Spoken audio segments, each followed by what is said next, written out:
How's it going? I'm Jared Gillis. Welcome to another All About RVs. Today, we're going to be unpacking a lot of information on the black tank of our RV. There's some things that we can do, some best practices, some tips, some tricks to help us with the black tank. I wanted to dive into this. I even stuck a camera down in the black tank, and I wanted to see if some of the myths out there are real or are they fake, and determine what is the best practices from there with that information. So that's what we're going to be looking at today. So let's get started. So to start off, to get the obvious out of the way, because this is kind of a given, everybody at this point should know that you keep your tanks closed on the RV before you dump your tank. So you dump your black tank first, and then you close that, and then you dump your gray tank. You clean out that entire system. But there's a few steps in there of what we can do to get the black tank cleaner that we want to focus in on a little bit here in the beginning. So I'm gonna give you 3 options to rinse the inside of your black tank. And 100% you should be rinsing the inside of your black tank. I don't know if you've seen it, but RV Tips and Travels, Ross's video on the comparison between the liquefied tank treatment and the surfactant. And the one thing that really came out in that video is just how important it is to rinse the inside of your black tank. Definitely worth checking that out. He did a fantastic job with that comparison there. So great resource there. But the 3 options that we have is, number 1, we have the tank flush that's built into the RV. It does have a little note on there that do not use it unless you have the valve open. I feel like there should be a book written at this time of how to have a quality RV in spite of your RV manufacturer, but that's for another day. And we're gonna use one of these, which has its pitfalls, but I'm gonna show you how to be able to flush your system with using an elbow like this that you can spray water up into your black tank. And then the 3rd option is probably the most tedious and time consuming, and it's filling up your toilet on the inside and then flushing it multiple times until you get enough water in there that you can flush out the inside. But first, I stuck the camera down the toilet so I could see what was happening when we were dumping, and we used the tank flush that's on board because I wanted to see exactly what's happening inside of that tank when we're doing our initial emptying of that tank. Now, 2 things that I noticed from looking at that footage. Number 1, I was surprised to see how turbulent that tank flush system was inside of that black tank, which is welcome. We want that turbulence. It's just gonna help us in the long run. Number 2, once we were done using the tank flush and draining the system, we were able to see the bottom of the tank. I'm not saying it was completely clean at all at that time, but we didn't have that, what we hear oftentimes repeated is that pancake batter at the bottom of the tank if you use something like Liquefied. And we do use Liquefied.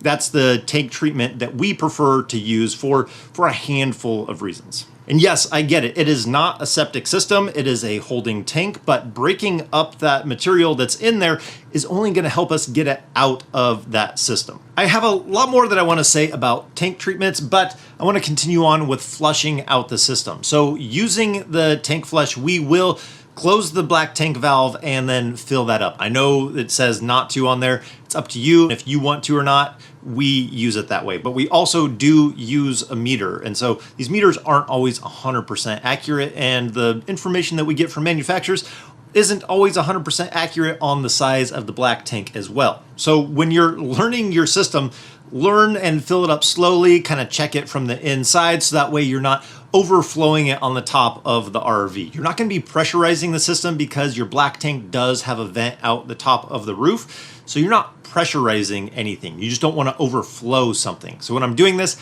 I never leave the area. It's easy to get going flushing the system. You walk away, you get in a conversation, you get distracted, and then you start overflowing the systems, coming out the toilet on the inside or off the roof through that vent. Just don't leave it. That's the rule that I have when I'm doing this. Number 1, that tank flush, I liked the turbulence that it created inside of the tank as it was filling. It was the most turbulent that I had out of any 3 of the ways to fill it. So that is kind of my number 1 first go-to recommendation. The second option of having something like the Flush King, or for us having that valve and the elbow where we can hook the water to it and fill up that black tank, what I've noticed is usually less turbulent. When I was having the camera down in there and I was watching that water rise, it was just slowly rising in there. There wasn't a whole lot of water movement. It did start to swirl just a little bit as it was going, but overall it was a very slow, gradual rise all the way through. It's usually not directly connected to the tank, and there's sometimes an elbow or a 90 to get to there, so it's a slow fill. So I do like the turbulence that I get out of the tank flush. But both are going to be very beneficial for filling up that tank and getting it to flush and rinse out, as well as filling it up at the toilet. That's going to be the longest, slowest possible way to do it, but it's also going to be the safest. You're not going to overflow something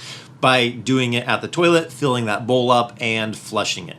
Now, I should have mentioned here that that myth is busted, in my opinion, that using a product like Liquefied that breaks up what's inside the black tank is going to create that pancake batter that gets stuck to the bottom of the tank, which I didn't see the evidence of it when I stuck the camera down in there. And I don't think I could have a better test than having an RV that's used full time for years and looking down inside the tank to see what we see. I was able to see the bottom of the tank on the first rinse or on the first dump using the tank rinse in there.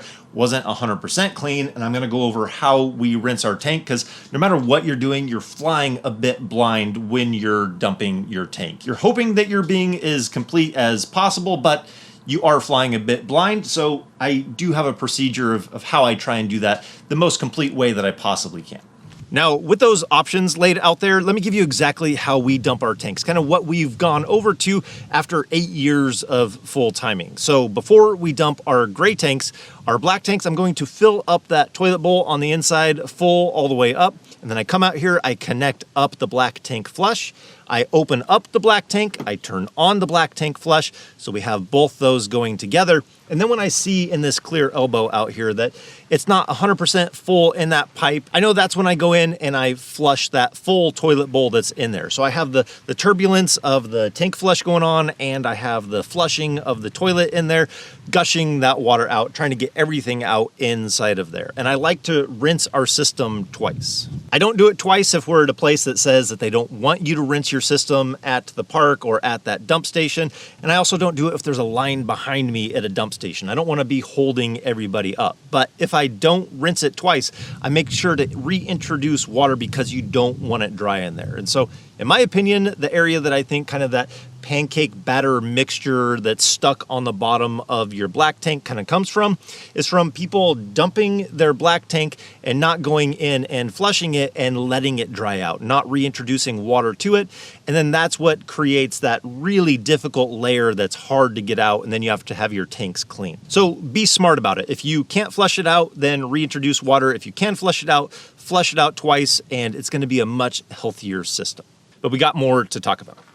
Now, we have a lot more to unpack with things like valves and cables and keeping the system healthy and troubleshooting a few things. But I wanted to talk about tank treatments because we use Liquefied, and I dove into it and I found a lot more information about it that kind of surprised me. I didn't realize that it was made up of mainly 4 enzymes, but it's breaking up the fats, the oils, the greases, the proteins, which is hair. Breaking up hair, I didn't realize that was part of what it did. It also has bacteria in there to get things going. Like I said, I know it's not a septic system, but breaking these things down is going to protect you against clogs, and we've seen that it helps get that stuff out of the tank better. Another thing with that, with getting the stuff out of the tank, actually has a surfactant built into it. So you don't necessarily have to choose having a surfactant or a tank treatment. It's all one in the same. The other thing that I did not know that Liquefied had when I switched to it, which I absolutely love, is that it has a food grade lubricant built into it. So for your valves on the inside, rather than trying to pour a ton of oil into it to get to that entire seal, when you're using Liquefied in your system, it's going to be lubricating that seal from the inside. So it's going to make your valves last longer. They're not going to get stuck in a position. They're going to function better by using this. Honestly, the simplicity of being able to use it packed in with all those other things, that's why it's tops on my list. I've actually been offered sponsorships from competing tank treatments that I've turned down because this is what we switched to. We switched to this before they became a sponsor of the channel. I just want to be fully transparent with that. So there's going to be links down in the description to the Liquefied product, along with everything else that we're talking about in this video. But let's move on to the next tip, because sometimes using your valves can become difficult, and it's not because of the valves themselves, but sometimes it's because the cable is getting corroded or gunked up. So what I do is I use the lubricant from what I use on the slide, because it's not going to collect dirt and gunk. And so when I'm dumping the tanks when they're empty and I can open and close that valve multiple times, is I'll squirt some of that lubricant up inside there and kind of work it into that cable. Now, this should go without mentioning, but I do want to bring up that I am mindful of when I do maintenance like this. When I'm doing it in this wet bay, it's not a big deal. I'm going to clean up the extra lubricant that has kind of made the mess from doing this. But for our exterior valve, I don't do it when we're in parks where I don't want to make a mess, or we're on a concrete pad somewhere where the lubricant could leave a residue. So just be mindful about stuff like that. But this does work good. So there are things that we've done in the past that haven't always turned out as good as some of these techniques that we've moved to.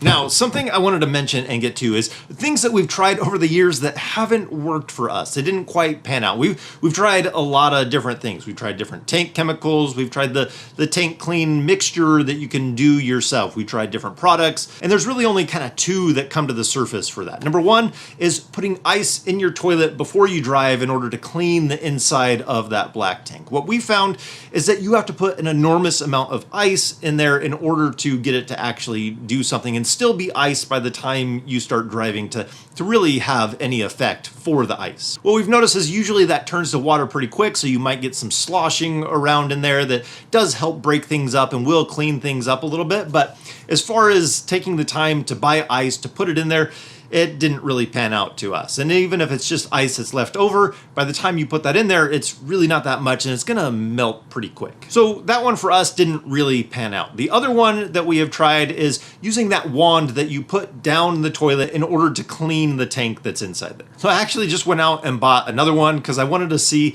if it was the way that I remembered it, and it was. When you turn it on, you really don't get that much force coming out of it. It might spread a little bit of water on there and go down on the walls of the tank. It might help a little bit in that way, but kind of having the idea of it, water hitting the outside of the tank hard and kind of cleaning everything as it goes down isn't really a reality. Dragging a hose on the inside of the RV isn't something that I want to do all the time as well. It does create a bit of a mess and kind of a pain to do. Now, I wanted to make something really clear here, because there's a lot of things that can be said about the black tank, and it can almost seem like it gets complicated, but honestly, the black tank is really simple. And there's a few key points with the black tank that should always be taken into consideration. Number one is when you're flushing the toilet, you should use a healthy amount of water. Using water in your system, and when you're putting your tank treatment in, starting off with a little bit of water, it's going to make the system work so much better. Number two, don't put massive amounts of toilet paper inside of the toilet. That usually produces the most amount of clogs that people will see out there. And number three, you should be flushing and rinsing your black tank, because if you leave those things in there to dry, that is where the problems are going to be, when those things build up and then they're hard to remove. So plenty of water, not too much toilet paper, and rinse your system out. It's pretty simple. But I hope having that perspective from the inside and seeing what it is in a real working live black tank that's out there being used full time gives a little bit of information to how we should be rinsing and flushing our system and using our system. So anyways, I hope this information helps you out in some way. Even though the black tank may not be fun, I hope that it helps you enjoy RVing just a little bit more. So as always, if we don't see you on the road, hopefully we'll see you next video. Take care.